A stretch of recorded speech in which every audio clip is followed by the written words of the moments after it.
Peter Sanger, hails from South Florida and attended the writing program at Florida International University, where he began crafting his current novel. After graduation and 2 awards for fiction and nonfiction, he moved to Southern California, where he attended classes at UCI, and that is where we met. He's one of the original members of Writer's Block Party and has been a steady fixture for 8 years. 8 years. He's nearly finished with the first draft of his novel, Swimming in a Pool Without Water, a story about Sean, who finds hope in an unlikely relationship with J-Book, an older woman he meets online. The excerpt he's going to read today takes place the morning after J-Book and Sean have a fight on the phone, just weeks before their meeting, their face-to-face meeting. Peter Sanger.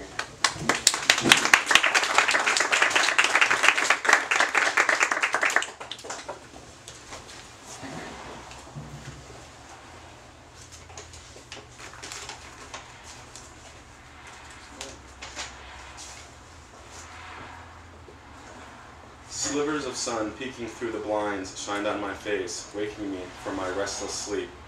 The faint remnants of dreams lingered in my brain like a jigsaw puzzle spread over my dining room table.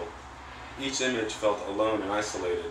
The face of J-Book, the sand on a beach, a swimming pool, a towel, a whole wheat bun. As I lay in my bed, lost in a myriad of pillows, the realization of my actions last night hit hard. My heart felt like a cinder block at the bottom of the ocean. What a fool I was. J-Book wasn't some giddy girl, but a grown woman who needed to be treated with respect, which meant hanging up on her when I got mad was a sophomoric move.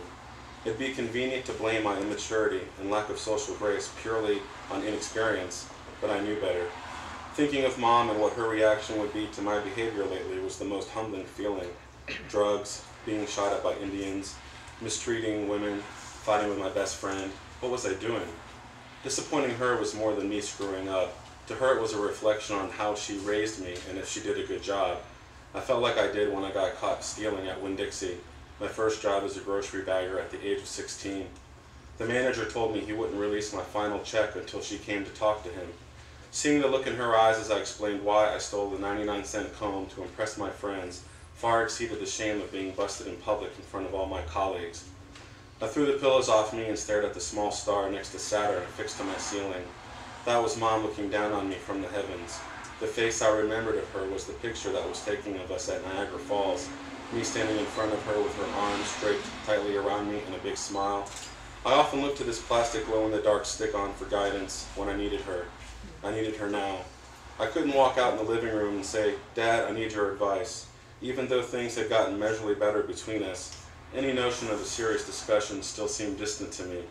I had no weed to escape the day. I had no extra money for beer to drown myself in a puddle of pity. The pool needed to be cleaned like I had planned, and it needed to be done today, with or without the help of Jimmy or anyone else. Clean it and she will come.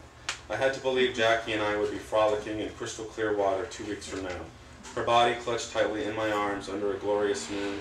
If the prospect of having a beautiful woman travel 3,000 miles to visit me wasn't motivation enough to get this done, nothing would be. I got dressed in an old white t-shirt and gray sweats, cut at the thighs, ready to get wet and dirty. The other items I needed were rubber galoshes to cover my ankles and a hospital mask for the smell. The stagnant muck was thick and nasty, and the thought of falling in it was enough to make me queasy. Dad and Sue sat at their usual stations with newspapers, folded in half, resting on their knees with serious looks on their faces. It was Sunday. It was crossword puzzle day. I knew breaking their concentration was like inviting the apocalypse upon me. I tiptoed on the terrazzo, trying to remain unnoticed, one eye on them and the other on the empty concrete rectangle with 3 feet of sludge at the bottom. It was going to be a long day.